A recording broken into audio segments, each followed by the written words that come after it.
Bueno, creo que la mayoría de nosotros podríamos venir simplemente si pudiéramos cantar estas canciones.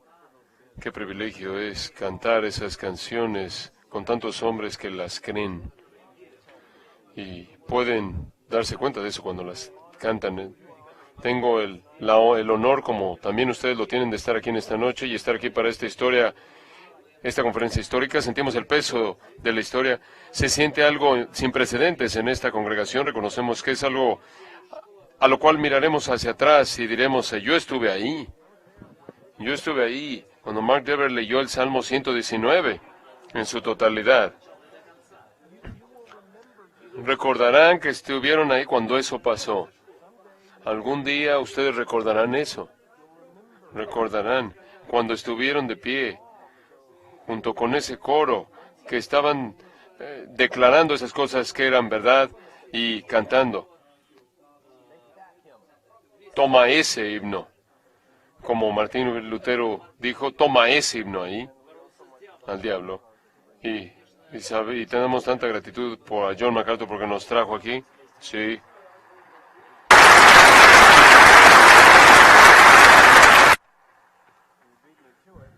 El especialista en liderazgo, hablando de diferentes tipos de poder de liderazgo, y una de esas formas es el poder de convenir, de congregar. Y hay mucha congregación que se está llevando a cabo aquí, de convocar, el poder de convocación. Y aquí estamos aquí porque fuimos invitados a estar aquí.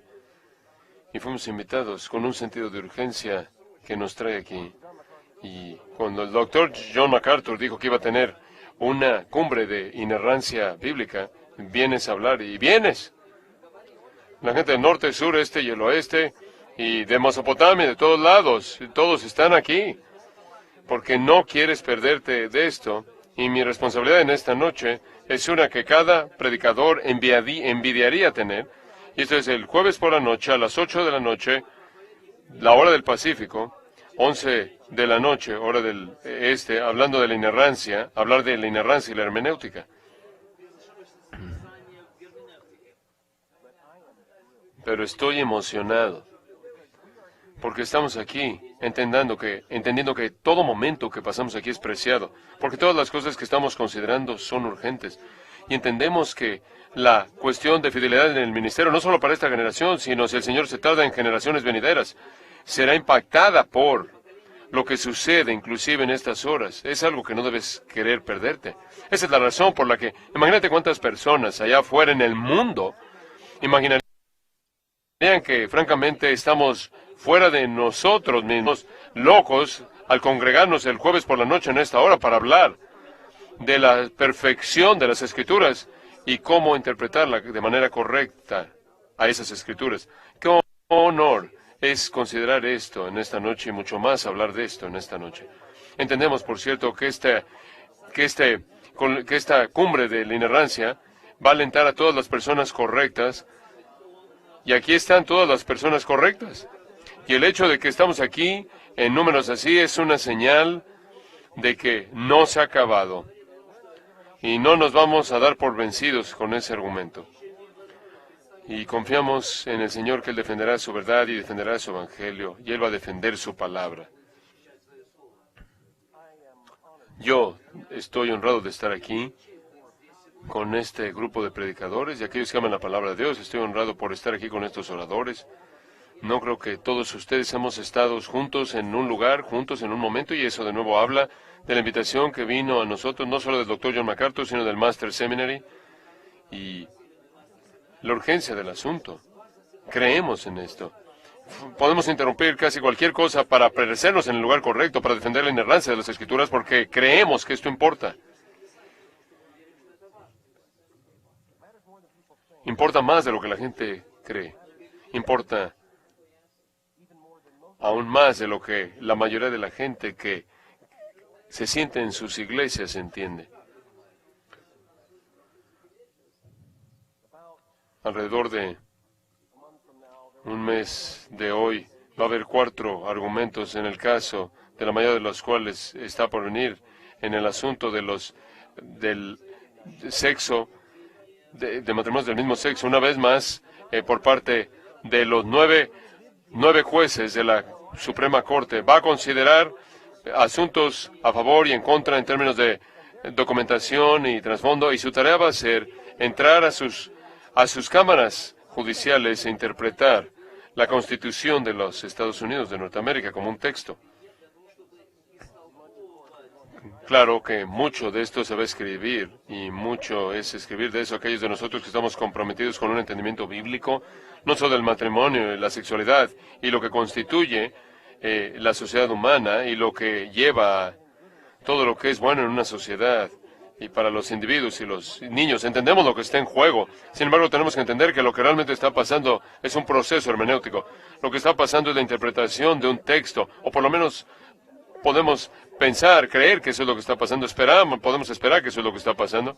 De hecho, la razón por la cual este caso está ante la Corte Suprema es debido a una línea de precedentes judiciales en un asunto que tiene que ver con la hermenéutica de la Constitución. Y este caso, que va a ser considerado en las próximas semanas, que va a ser decidido antes del último día del mes de junio, este día, esto se remonta a 1965 en un caso de Griswold contra Connecticut.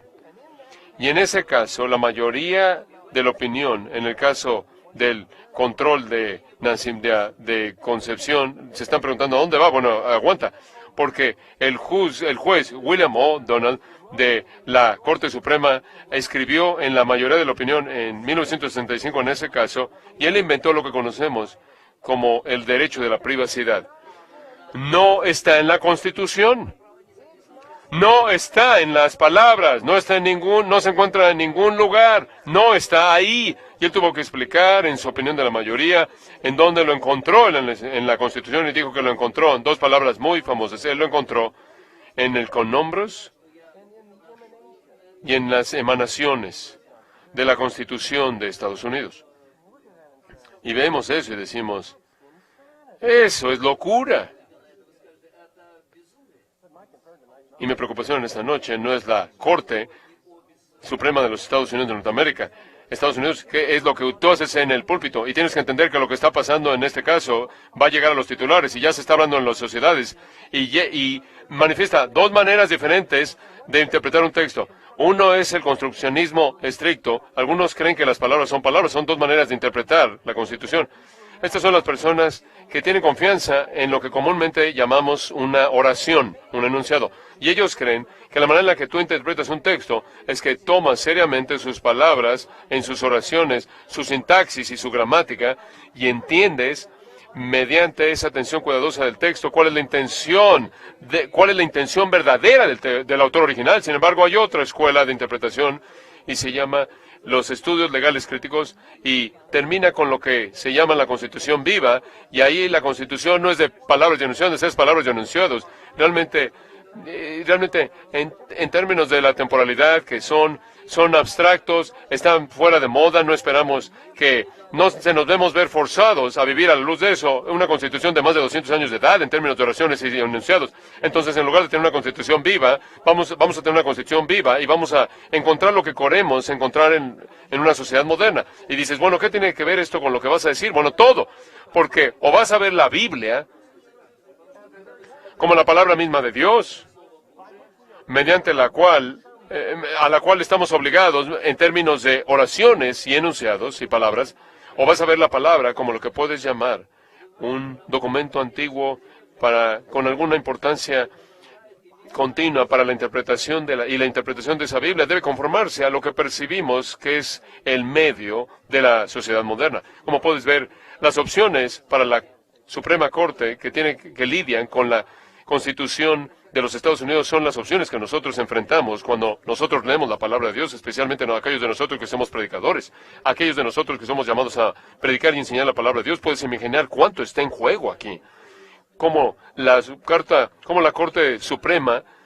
Suprema Corte va a determinar como lo que está en juego, y lo importante, aún más, cómo interpretas tú la palabra de Dios, porque la eternidad está en juego.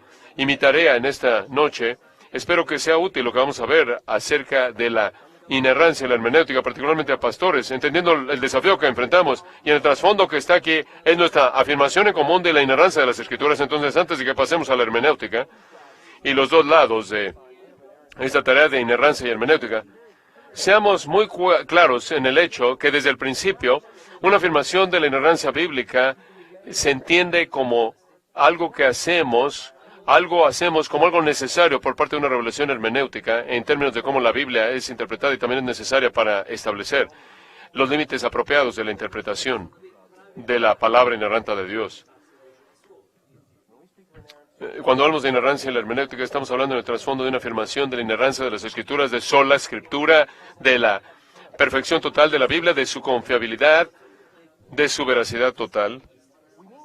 Necesitamos decir, cuando decimos que la Biblia es inerrante, que cuando la Biblia habla, Dios habla.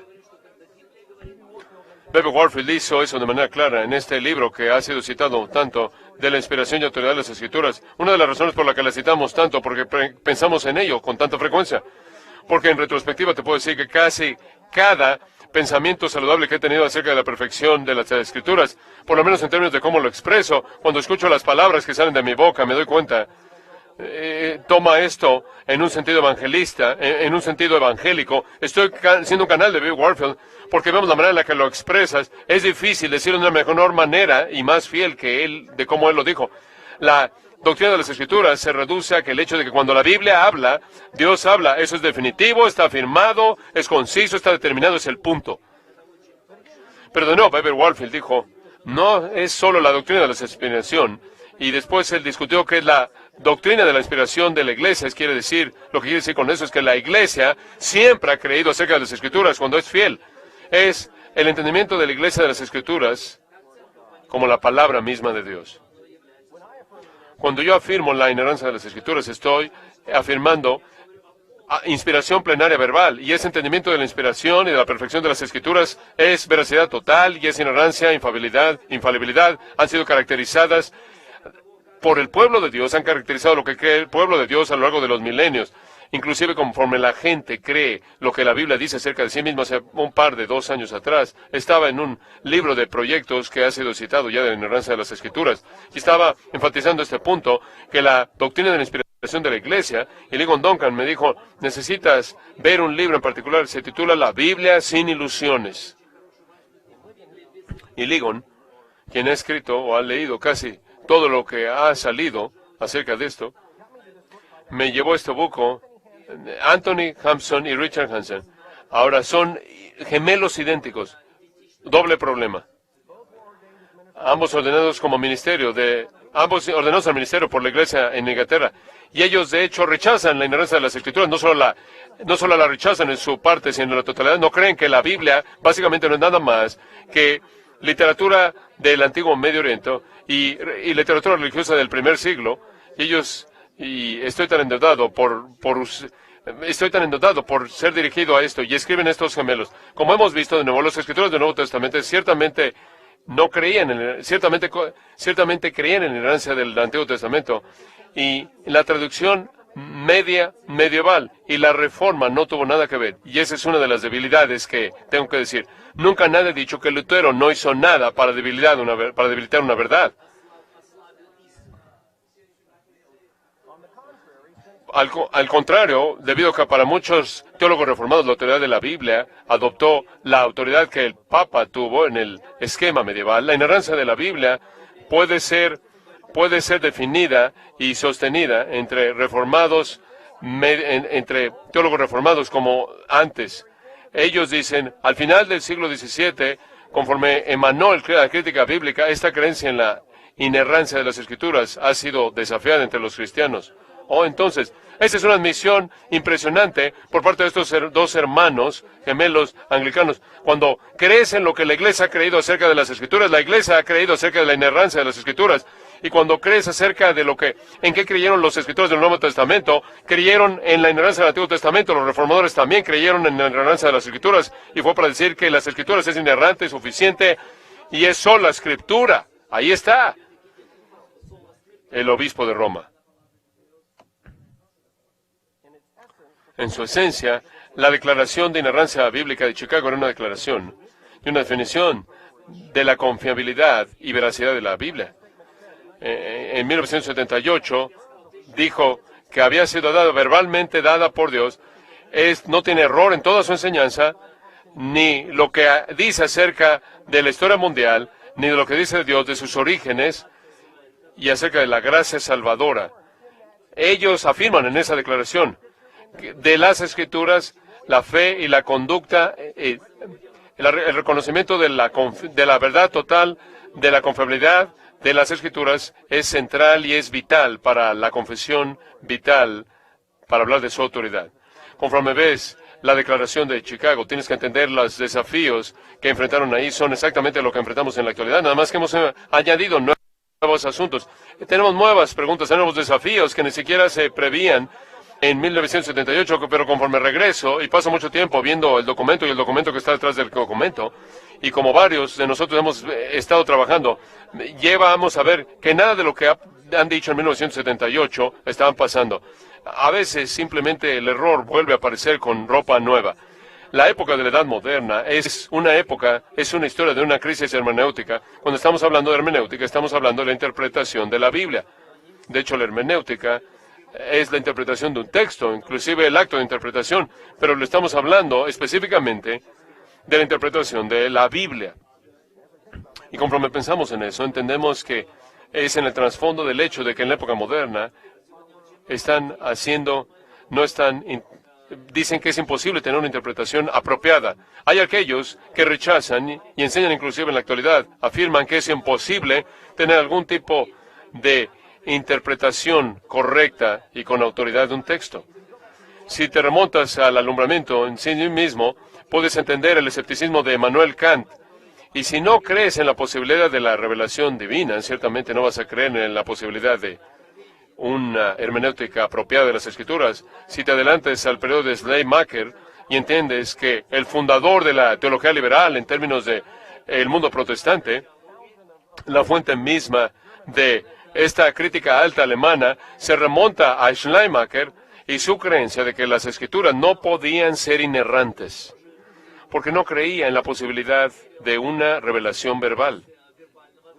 Entendemos que estamos viviendo en medio de una crisis intelectual muy grande, y una de las cosas que con frecuencia nos engañamos a nosotros mismos, pensamos que está limitada a la élite intelectual, y esta es una crisis intelectual que se lleva a cabo en los campuses de las mejores universidades, y puedes enfrentar esta crisis intelectual cuando llegas a las grandes universidades europeas, pero quiero advertirte que esto es una crisis intelectual que afecta a todo joven de secundaria en tu iglesia, afecta a todo lo que sucede en todo púlpito en Estados Unidos. No hay nadie que de hecho no es tocado por esta crisis intelectual, inclusive si no tienen el vocabulario para expresarlo. El aire que respiran en un Estados Unidos secularizado moderno es un aire que está privado de cualquier entendimiento de un texto de autoridad y un texto que tiene autoridad obligatoria. Tenemos que reconocer que lo que se llame la crítica más alta, el enfoque crítico de la Biblia, piensan que antes de que ellos desarrollaron la teoría hermenéutica, ya habían dejado de creer que la Biblia es la palabra de Dios.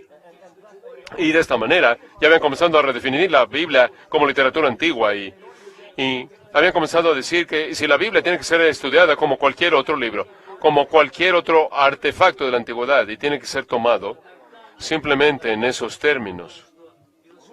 Y tenemos que reconocer que ha habido una vergüenza intelectual que se ha visto por parte de los eruditos bíblicos y por parte de muchos predicadores que están avergonzados por la Biblia y la tarea de predicarla y enseñarla. Harry Emerson Fosdick, a principios del siglo XX, ese pastor muy famoso en Manhattan, liberal, fue a presentar los discursos de Beecher ahí en la Universidad de Yale, y su declaración de apertura fue que para muchos predicadores la Biblia es ahora un problema.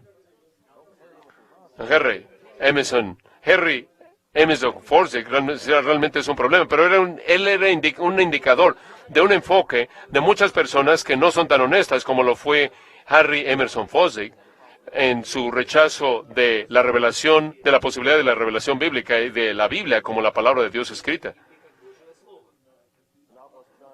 El novelista hablando del Clarence Wilmot, al empezar el siglo, hablando de un pastor en Manhattan, en sus palabras, el personaje de su novela perdió su fe, porque conforme estaba leyendo el Antiguo Testamento, él llegó a creer que el Antiguo Testamento simplemente era un conjunto de escritos antiguos por parte de aquellos que estaban caminando por el desierto, y perdió toda la confianza en las Escrituras. Después trata de regresar a su preparación en los estudios teológicos previos a el principio de su ministerio, y en su enfoque histórico crítico de la Biblia, en donde él dijo, hambriento por el conocimiento, él entró al mar aterrador de la crítica elevada. Ciertamente es un mar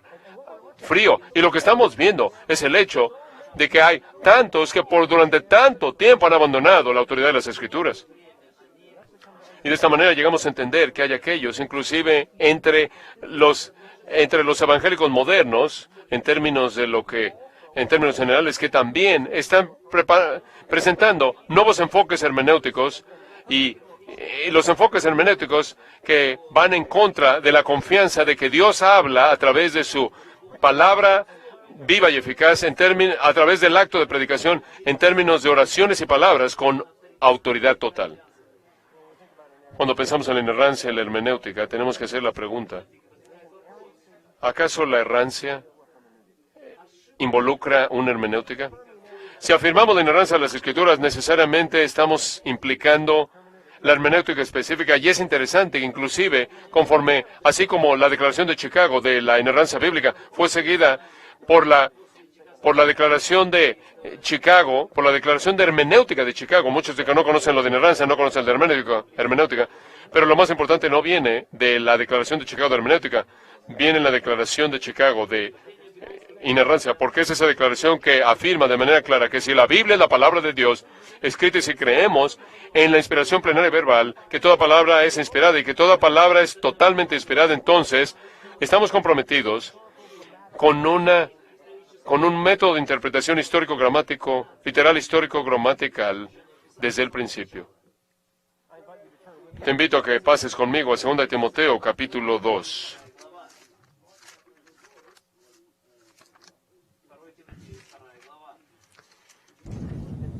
En 2 Timoteo capítulo 2, versículo 15, leemos, procura con diligencia presentarte a Dios aprobado, como obrero que no tiene de qué avergonzarse, que usa bien la palabra de verdad. Hay tanto ahí a lo que veremos en un momento. Pero en términos de la responsabilidad que el Espíritu Santo llevó al apóstol Pablo a hacer un asunto de mandato a Timoteo, a presentarle un mandato, llegamos a entender que esta tarea de usar bien la palabra de verdad es inevitable, es una responsabilidad inevitable, inescapable para todo maestro predicador de la palabra de Dios. Y nuestra meta debe ser, como Pablo le dijo a Timoteo, su meta debe ser usar bien la palabra de verdad. Y usarlo como alguien que no tiene de qué avergonzarse. Sabemos esto, que si afirmamos la inerrancia de las Escrituras, hemos eliminado muchas opciones hermenéuticas. Afirmar la inerrancia de las Escrituras significa que no podemos tratar a las Escrituras. Afirmar la inerrancia de las Escrituras significa de manera positiva que tenemos que entender que lo que las Escrituras dicen, lo que las Escrituras revelan, no es nada menos que la palabra de Dios.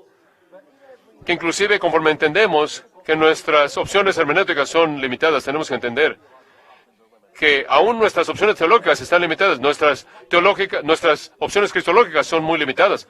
Nuestras opciones trinitarias son extremadamente limitadas. Nuestras opciones soteriológicas son muy limitadas. Nos sorprende que nuestras opciones hermenéuticas están muy limitadas. Conforme ponderé en cómo este tiempo sería más útil en esta noche, pensé que quizás podría reducir esta pregunta a algo que podría ser, espero, de importancia práctica para el predicador. Y de esta manera les presento 12 principios de hermenéutica para los inerrantistas. Ya les advertí, mantengan su pluma a la mano, 12 principios de hermenéutica para los inerrantistas. Tengo que hablar, voy a tener que hablar rápido, van a tener que oír rápido. Número uno, dicho de manera simple, cuando la Biblia habla, Dios habla.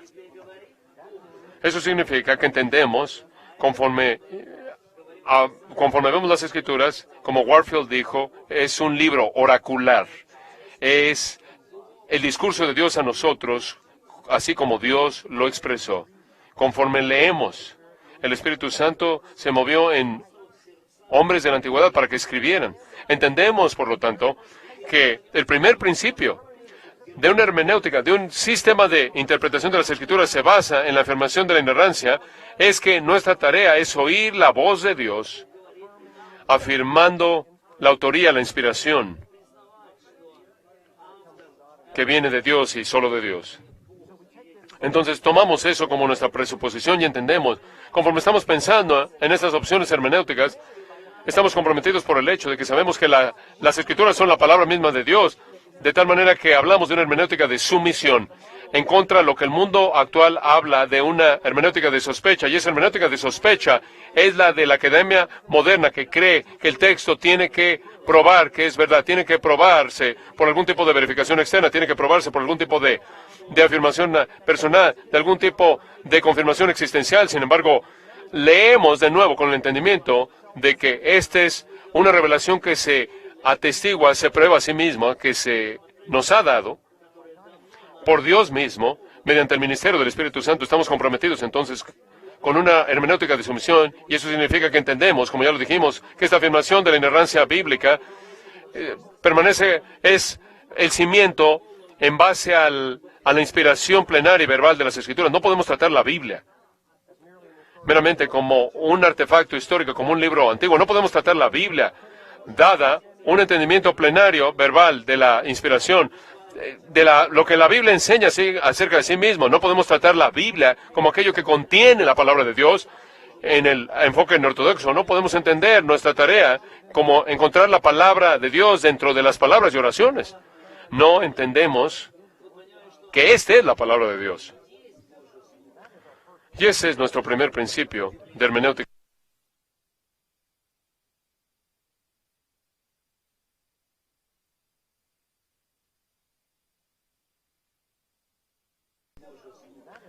Y ese es nuestro primer principio de hermenéutica bíblica. Entendemos que, en contraste a la gente que tratan de probar el Pentateuco mediante la hipótesis de documentos, llegamos a entender que aquellos que se oponen a la palabra de Dios como un texto que nos debe decir lo que la gente antigua creyó. Nosotros, por cierto, afirmamos que es verdad, pero también es lo que ahora debemos creer conforme nos vemos obligados por la palabra de Dios, y no solo debemos creerlo, debemos predicarlo y enseñarlo. En segundo lugar, entendemos que el texto bíblico determina los límites de su propia interpretación. Y eso es algo que necesita ser afirmado con tanta claridad como lo he hecho. El texto bíblico mismo establece los límites de su propia interpretación. Tomamos el texto tal como se nos es dado. Esta es una de las afirmaciones de la suficiencia de las Escrituras. Se nos da las Escrituras tal como Dios quiso que tuviéramos las Escrituras.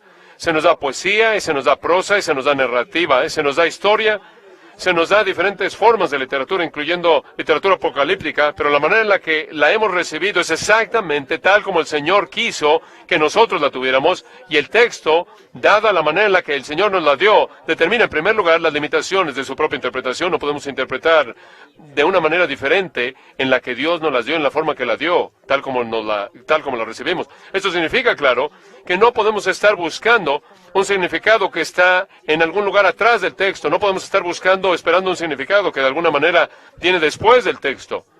Es un significado que se encuentra dentro del texto mismo. El texto determina los límites de su propia interpretación, y eso significa que también, con toda honestidad, vemos el texto buscando el significado simple del texto. No estamos buscando una clave hermenéutica escondida, no estamos tratando de descubrir cuál es el código bíblico. Se nos ha dado una escritura y se nos presenta como la palabra de Dios. Tenemos que recibirla como se nos ha dado. El tercer principio es este: las Escrituras deben ser interpretadas por las Escrituras. La analogía de la fe. En primer lugar, tenemos que entender toda palabra, toda oración que se nos es dada en el canon de las Escrituras, dentro del contexto de interpretar las Escrituras mediante las Escrituras. Esto así es exactamente como se nos enseña en las Escrituras, porque inclusive conforme ves, encuentras ahí, por ejemplo, en el Nuevo Testamento, en donde tienes citas del Antiguo Testamento, de manera clara entiendes que las Escrituras están siendo interpretadas por las Escrituras mismas. Y esto significa, claro, que no hay un conflicto final, que no hay una contradicción definitiva en las Escrituras en absoluto. Esto no es algo que se nos ha traído, como algunas de las personas en la iglesia emergente. No emergió, por cierto. Amenazó con emerger, pero nunca emergió. Tenemos que señalar eso. Algunos de los líderes de la iglesia emergente, Brian McLaren, dijo que dijeron que debemos entender la Biblia no como algún tipo de una constitución estática, sino como dijo, como una biblioteca de comunidad, como una colección de diferentes tiempos, diferentes puntos de vista de escritores, un pluralismo de teologías dentro de la Biblia, es lo que él sugirió, y no tiene autoridad porque no puede ser, porque está en conflicto consigo misma. Si entendemos que la Biblia va a ser la palabra misma de Dios y afirmamos un entendimiento plenario verbal de la inspiración, entonces no hay una contradicción. En última, si algo parece ser contradicción, es el problema de nuestra lectura, no el problema de la confiabilidad divina. Cuando entendemos que las Escrituras, como siendo interpretada por sí misma, entendemos lo que Jesús dijo, ni una jota ni una tilde pasará de la ley. Llegamos a entender que hay un tema de promesa en cumplimiento, como Jesús claramente lo dijo, no es nulificación. Cumplimiento es algo muy diferente. Esperamos con gusto que Kevin DeYoung me enseñe de esto mañana. En cuarto lugar, el texto bíblico se dirige a nosotros. Son oraciones en gramática, sintaxis y proposiciones. No nos debe apenar el hecho de que estamos diciendo que tenemos palabras reveladas y están en un orden específico, y ese orden para que tengan sentido, se presentan en oraciones. Detrás de esto hay una afirmación, y podrás pensar en que esto no será necesario, pero lo es, que las palabras, de hecho, son herramientas que expresan de manera apropiada la verdad. Hay algunas escuelas de divinidad y departamentos religiosos y otros lugares que van a decir que las palabras simplemente son medios inadecuados para expresar la verdad. Pero el Señor, quien nos hizo a su imagen, es el Señor quien se ha dirigido a nosotros en palabras, y no debemos atrevernos a sugerir que las palabras son inadecuadas. Esas palabras adoptan la forma de enunciados, y esos enunciados inevitablemente adoptan la forma de proposiciones. Y vivimos en una época en la que en la actualidad están diciendo, niegan la realidad de la revelación proposicional y verdad proposicional. En el siglo XIX, Karl Barth dijo que la revelación de Dios era demasiado grande y demasiado inmensa como para ser expresada en proposiciones, como para ser reducida a proposiciones. Y para presentar el punto, él tuvo que usar proposiciones, porque somos criaturas que de hecho solo entienden palabras que son expresadas en un orden que eventualmente adoptan la forma de proposiciones. Y Karl Barth tuvo éxito, y Karl Barth fue sucedido por los que siguieron después de él. Y ellos negaron, no solo negaron las verdades proposicionales, y escribieron libros que contienen palabras y oraciones, y son formas de manera ridículas en proposiciones, y tienen la intención de probar que la verdad no puede expresarse a través de las proposiciones, pero usan las proposiciones para mostrar que es absurdo expresar la verdad en proposiciones. Carl Henry, en sus 6 volúmenes, cuando él defendió la revelación, la identidad de proposiciones, siempre son proposiciones. Y si yo te digo en lenguaje proposicional, yo amo a mi esposa, lo cual hago, no es suficiente decir que yo amo a mi esposa. Si eso no es traducido en acciones, en fidelidad y en paciencia y en gozarnos el uno con el otro. Pero todavía es verdad que la declaración que yo amo a mi esposa tiene un sujeto, un verbo, y tiene un punto al final. Esa es una proposición, más vale que sea verdad. La relación no se reduce a proposición. No puedo hablar de la relación con proposiciones. Dios nos hizo a su imagen y Él nos hizo predicadores de proposiciones. Y tenemos que entender que nuestra atención, mediante la interpretación histórica o gramática de la Biblia, como tiene palabras y oraciones, no solo se explica, no solo está correcta, es necesario. El quinto principio de una hermenéutica para aquellos, el canon establece la revelación y toda palabra dentro del canon ha sido inspirada y es necesaria por la Iglesia. Entonces no solo se nos dan oraciones y palabras y letras y libros, se nos da un canon de las Escrituras. Se nos dan 66 libros, Antiguo Testamento, Nuevo Testamento juntos, y necesitamos todo esto hasta que Jesús venga. Y de esta manera llegamos a entender que el canon mismo también establece un principio básico de interpretación de las Escrituras, porque limita a dónde buscar. 2 Timoteo 3:16, se nos ha dicho muchas veces, se nos ha recordado muchas veces, toda la Escritura es inspirada por Dios. Toda la Escritura. Hay aquellos que dicen, bueno, eso realmente fue el apóstol Pablo. Aun cuando concedes que fue inspirado por el Espíritu Santo, diremos que él estaba hablando del Antiguo Testamento, y realmente es verdad. No hay nadie en su mente sana que Pablo le estaba escribiendo a Timoteo, se refiere al Antiguo Testamento, pero el apóstol Pablo, de hecho, se refiere a sus propios escritos como graf en el sentido de escritura, entendiendo que el Señor está edificando a su iglesia mediante la inspiración de las Escrituras, que ahora conocemos como el Nuevo Testamento. Y sin entrar a la historia del canon, y les recomiendo el libro de Crunen, del canon de las Escrituras, simplemente afirma claramente que el canon de las Escrituras no es un accidente, no es una arbitrariedad histórica, no es que la iglesia se reunió y alguien se puso de acuerdo. Algunos oigan a Bergen y otros que simplemente dicen que la iglesia se reunió y tuvo una junta de negocios y votó, lo cual es una idea horrenda acerca de qué escritura debe ser contenida. Y hay cosas maliciosas dichas acerca del canon que no fue mal finalizado hasta algún punto en el tercer o cuarto siglo, cuando hay toda evidencia que inclusive en el primer siglo la gente ya sabía lo que la Biblia era, y ya para el siglo segundo, claramente estaban dando evidencia de esto, y exactamente lo que era verdad, lo que debía estar en las Escrituras y lo que eran las Escrituras, entendiendo eso.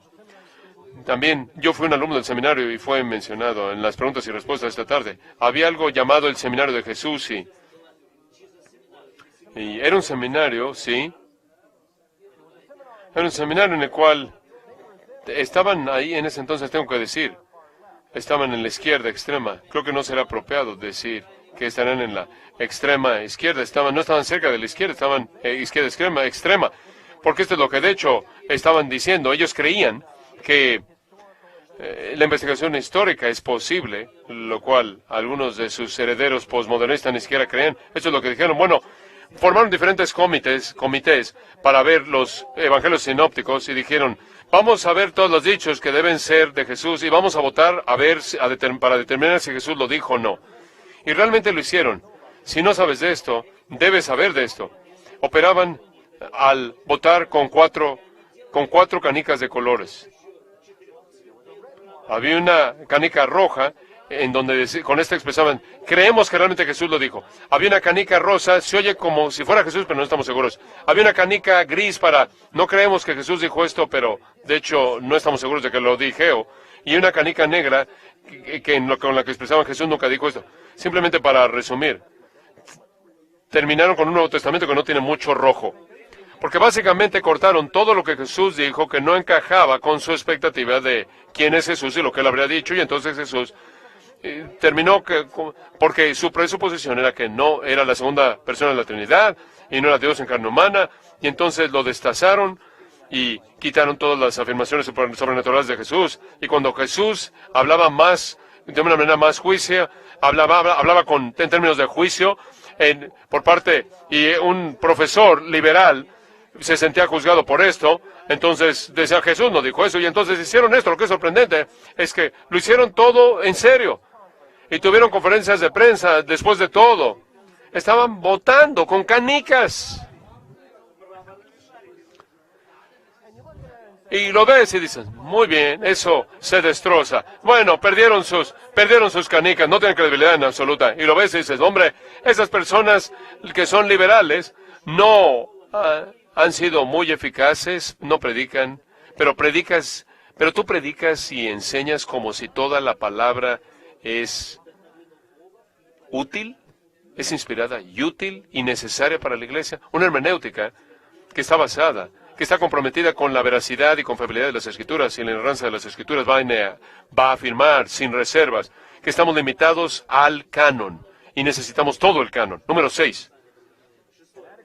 Una hermenéutica adecuada afirma que las formas de la literatura bíblica en sí mismas son esenciales para el texto, así como el autor divino quiso que fuera. Esto es realmente importante. Se nos da poesía. Lee los salmos, pero no solo los salmos. Se nos da literatura de sabiduría, los cuales son parte de eso los sabios, los salmos. Se nos da el libro de proverbios, literatura proverbial, consejo, inspirado de nuevo, de un padre, un hijo. Se nos da relatos históricos que de manera innegable tienen la intención de ser entendidos como históricos. Se nos presenta discurso directo, tenemos las palabras mismas de Jesús, que son citadas y tenemos que entender que Jesús dijo estas palabras mismas. Se nos dan parábolas por parte de Jesús mismo. Se incluyen también en las Escrituras. Así, aun sus discípulos los entendieron así. Esta es una forma diferente. Por ejemplo, en Mateo capítulo 13 dice, ¿por qué les hablas en parábolas? ¿Por qué esta forma de literatura? Y Jesús dijo, porque para que viendo no vean y oyendo no entiendan. Pero si afirmamos la totalidad confiable de la Biblia, tenemos que afirmar que todas las formas de la literatura bíblica son esenciales para el texto, como lo tenemos que entender. No tenemos que predicar la poesía como si fuera parábola. No tenemos que predicar y enseñar la parábola como si fuera poesía.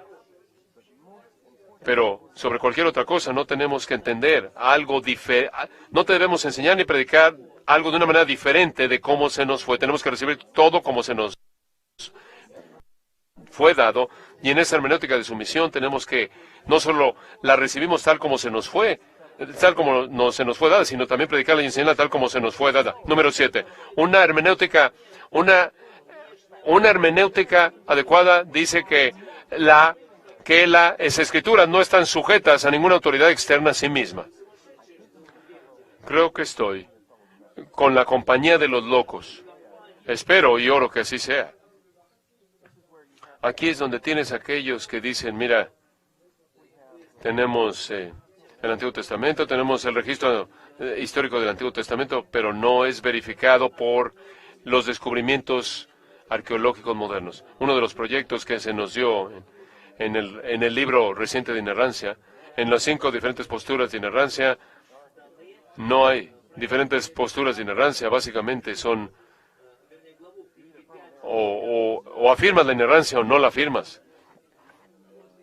Y conforme ves este libro, entiendes que, así como lo entendió el editor, realmente se reduce a cómo respondes a preguntas tales como, ¿puede nuestro entendimiento de las Escrituras ser corregido por las afirmaciones de la arqueología moderna?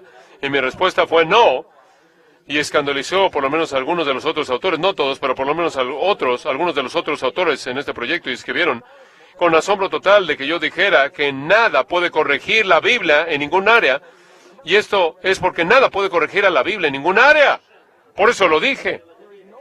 No hay forma de conocimiento, no hay disciplina de estudios humanos, no hay arqueólogo o biólogo o criminólogo o ninguna otra persona que se pueda parecer con algo que demanda que nosotros corrijamos las Escrituras. Ahora, eso realmente es muy importante, porque aquí estamos siendo golpeados porque por un lado tenemos a la gente en la doctrina de la creación que decimos literalmente es 24 horas, días de 24, que están 24 horas al día, 7 días a la semana, diciéndonos que es imposible creer en el relato histórico de Génesis capítulos 1 y 2, dados los resultados seguros de la ciencia moderna. Estoy agradecido por gran parte de la ciencia moderna, estoy especialmente agradecido cuando vuela 78,000 pies sobre el nivel del mar, camino a la conferencia de pastores. Ya hay mucho conocimiento que sale de la ciencia moderna, pero no hay resultados seguros de la ciencia moderna. Estoy seguro solo de una cosa, y es del Dios vivo y verdadero, que como dijo Francis Schaeffer, quien dijo, es el Dios que habla. De eso estoy seguro. Dijo, es doble, porque viene, es incansable, y por cierto, puede haber días, y esto, la gente puede pensar que esto es nuevo. La gente se me acerca, mucha gente se me acerca y dice, oye, ahora estamos enfrentando una crisis, hemos perdido la credibilidad intelectual, y eso es exactamente lo que dijeron en el siglo XIX. Una de las cosas que nos colocó en una posición diferente en el siglo XIX, por cierto, es que habían personas que estaban afirmando la inerrancia de las Escrituras en el siglo XIX, los princetonianos, quienes decían que eventualmente las ciencias naturalistas, si se les daba suficiente tiempo, de alguna manera va a corregir un entendimiento que iba a estar en armonía con las Escrituras. Eso no sucedió.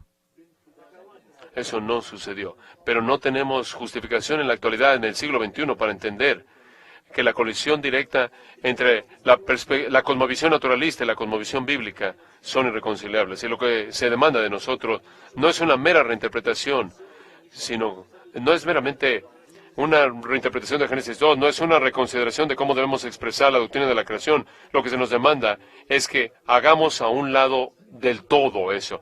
El segundo frente es de la sexualidad, en donde ahora también surge. El argumento viene por parte de Matthew Baines y Porceo.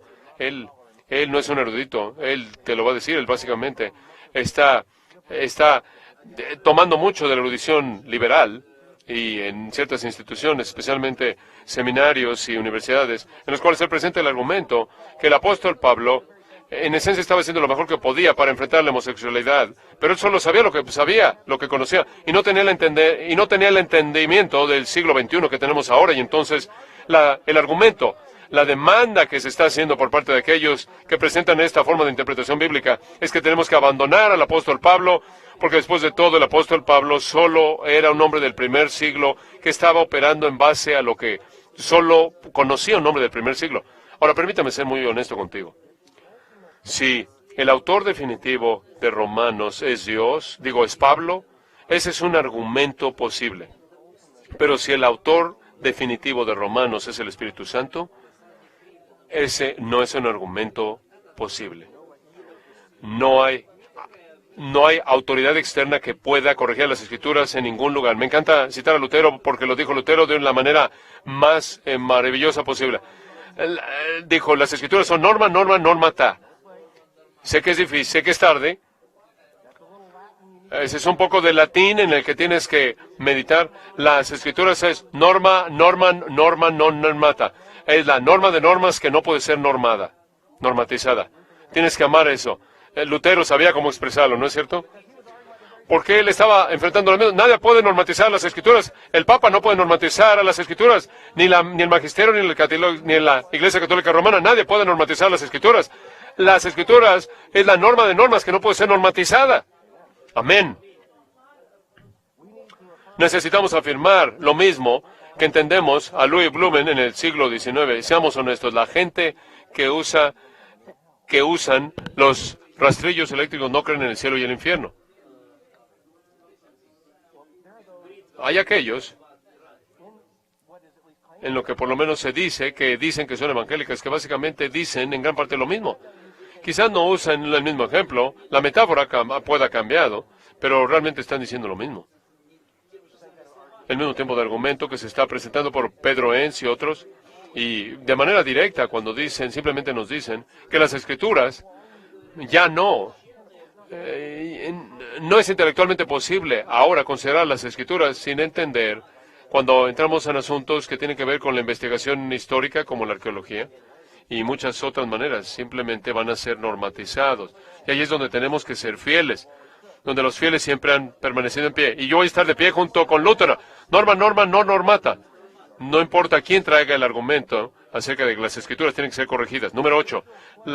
Las afirmaciones escriturales acerca de la historia en el continuum del espacio-tiempo deben ser creídas, interpretadas, enseñadas y predicadas, deben ser interpretadas en el continuum espacio-tiempo continuo. Y te preguntas, ¿por qué estoy discutiendo con eso? Eso es lenguaje que viene de Francis Schaeffer, el continuo de espacio-tiempo, quien nos recordó en medio del último cuarto del siglo XX que ya no es necesario meramente afirmar la verdad. Tenemos que decir que estamos hablando de la verdadera verdad.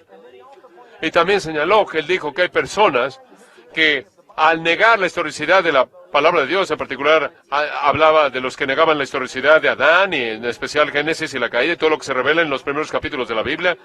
Y él dijo, hay aquellos que actúan como si fuera una historia que no es historia en el continuum de espacio-tiempo. Entonces eso es simplemente el lenguaje que para decir que estamos hablando de historia real. Y simplemente usar dos palabras que resumen eso, escríbelas, sucedió, una palabra. Sucedió. Lo que la Biblia dice que pasó, pasó. Y lo que la Biblia dice que pasó, pasó como pasó y pasó tal como otras cosas pasaron que no sabemos cómo pasaron. No hay un código secreto, un lenguaje de código secreto histórico en la Biblia. De nuevo, hay personas, algún escritor ha escrito, publicado por algunos casas de publicaciones evangélicos, algunos que dicen que son evangélicos, y muchas secciones en las Escrituras. Y esta es la palabra que usan, es parecido a la historia. Semejante a la historia. Eso es ciertamente así como que se parece a la verdad. Pero no es así, no se parece. No hay algo tal como historia, como la historia. La Biblia no dice, había una vez, dice, en el principio Dios. Cuando llegamos a entender que cuando las Escrituras hacen afirmaciones históricas, todo texto que hace una afirmación histórica hace una afirmación histórica de la misma manera en la que tú y yo esperamos una afirmación histórica y tenemos que recibirla así y no decir, y tenemos que entender que sucedió en el tiempo y el espacio, en el continuum de espacio y tiempo. Eso realmente es importante, que entiendes bien esto. Porque nuestra salvación depende de cosas que pasaron en el continuum de espacio y tiempo. Así como el apóstol Pablo lo dice en 1 Corintios capítulo 15, si Jesucristo no resucitó corporalmente en el continuum de espacio y tiempo, de todos los hombres somos los más dignos de conmiseración y todavía estamos muertos en nuestros delitos y pecados. Número 9. Las Sagradas Escrituras tienen que leerse como historia que contienen historias. No solo son historias típicas, sino es una historia. Hay una metanarrativa. Esa es la razón por la que también afirmamos, como inerrantistas, la necesidad de una teología bíblica, no solo de interpretación bíblica, no solo predicación y enseñanza de un texto o textos, sino del texto entero de las Escrituras, como un todo. Esa es la razón por la que no solo afirmamos una interpretación gramático-histórica, sino también una interpretación redentora histórica, entendida correctamente, totalmente fiel al texto, desde la caída desde la creación a la caída hasta la redención y en adelante. Número 10. Nuestra confianza en la Biblia no está quebrantada. Todo lo que promete va a pasar y todo lo que dice es verdad. En toda manera en la que las Escrituras pueden dicen que es verdad, las encontramos, las recibimos como verdad, y tenemos que entender que la Biblia no se quebranta en ningún lugar. No solo es inquebrantable en términos de sus hechos que se refieren a la historia, en términos de historicidad, también de hecho es verdad y es inquebrantable conforme hace promesas, presenta promesas acerca del futuro. Así tenemos la misma confianza de que esas promesas van a cumplirse y tenemos la misma confianza con que todo lo que las Escrituras registran es absolutamente verdad. También esto significa que cuando entendemos que el texto de las Escrituras afirmando el entendimiento de la inspiración verbal y plenaria, también entendemos que hay un gran peligro en hacer la pregunta que Christian Tyndall en Harvard preguntó. Todo predicador tiene que preguntar de todo texto qué significó y qué significa. Ahora hay un sentido en el que esa es la razón por la que en términos de la aplicación del texto lo entendemos eso. Lo que significa puede diferir en énfasis, pero en términos de la afirmación de la verdad que se hace en el texto, todas las afirmaciones de la verdad hechas por el texto, así lo tienes que entender. Lo que significó es lo que significa hoy. Somos los administradores de un llamado hermenéutico. No debemos predicar hermenéutica, debemos predicar la palabra, tiempo y fuera de tiempo. Tenemos que buscar el significado simple del texto y afirmar lo que el texto afirma. Número 11. Nuestro entendimiento de las Escrituras depende de la obra del Espíritu Santo. No solo como el que inspiró la palabra, sino como el que hace posible nuestro entendimiento de la palabra. y aquel que hace posible nuestra predicación de la palabra. Y el que hace cierto, así como el Espíritu Santo hace la interpretación de la Biblia posible, Él también hace la interpretación de la Biblia cierta. Al prometer la perspicuidad de las Escrituras, como lo decían los antiguos eruditos, la claridad de las Escrituras tiene que ser entendida, no malentendida. Tiene que ser recibida y obedecida. Pocos en la historia de la Iglesia han afirmado esto de una manera tan clara como lo hizo Juan Calvino cuando habló de predicación y habló del proceso mediante el cual el predicador, en términos de predicador correctamente la palabra de Dios, de hecho, hace posible que la voz de Dios sea oída por la predicación de la palabra. Nuestro entendimiento, inclusive conforme oramos, porque el Espíritu Santo ministra a través de la palabra de Dios mediante nuestra predicación, tenemos que entender que es el medio mediante el cual los creyentes en Cristo son conformados a la imagen de Cristo. Lo cual nos lleva al número 12. Nuestro estudio e interpretación de la Biblia, inclusive nuestra predicación de la Biblia, no es un fin en sí mismo. Cuando Pablo le escribió a Timoteo con respecto a la perfección de las Escrituras, 2 Timoteo 3:16, él procede a mandarle a Timoteo a predicar la palabra. Pero también recuerdas que conforme habló de la perfección de las Escrituras, dice que es útil toda Escritura, toda palabra de las Escrituras es útil para enseñar, para redarguir, para corregir, para instruir en justicia. Los verbos con los que mandó a Timoteo, redarguye, reprende, exhorta con toda paciencia y doctrina. Mucha doctrina, mucha enseñanza. Esto lleva a este punto. El fin de nuestra hermenéutica no es la hermenéutica. El fin de nuestra hermenéutica, oramos porque es el conocimiento del Dios vivo y verdadero bajo Jesucristo, el Evangelio mediante el cual somos salvos y el testimonio completo de las Escrituras mediante el cual somos conformados a la imagen de Jesucristo. Es muy importante entender la necesidad de predicar en todo esto. El texto no se predica a sí mismo. Recordamos a Esdras y sus colaboradores escribas, y es que leyeron la palabra y explicaron el significado. Esto es su tarea hermenéutica, no solo era leer el texto, sino explicar su significado. La hermenéutica llegó a una homilética. En la predicación de la palabra de Dios significa que la palabra de Dios fue oída. Cuando piensas en el desafío hermenéutico, piensas en Felipe y el eunuco etíope. Llega a él y le dice, ¿entiendes lo que lees? Y él estaba leyendo. Y recuerdan Isaías capítulo 53. Y este oficial le dijo a Felipe, ¿pero cómo entenderé si alguien no me enseñare? Tú eres ese hombre, y al ser ese hombre, ser ese predicador, ser ese proclamador, al ser ese predicador de la palabra, significa que tú llevas una responsabilidad hermenéutica inevitable, ineludible, y esa responsabilidad es que tú seas fiel en hacerlo. Hay millones de estadounidenses que saben que tienen mucho invertido en términos de lo que esos jueces en sus cámaras de la Suprema Corte hagan. Inclusive la mayoría de ellos no conocen la palabra. Ellos realmente están enfrentando ese desafío al enfrentar la Constitución de los Estados Unidos.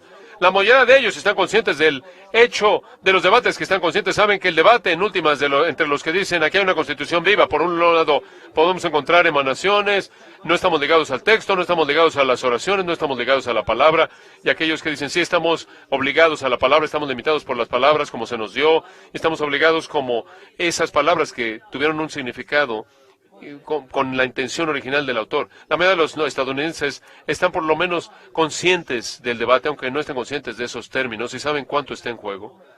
Cuánto más está en juego cuando cuando están en sus cámaras ustedes, cuando estás en tu estudio, en tu biblioteca, y frente a ti abres el libro.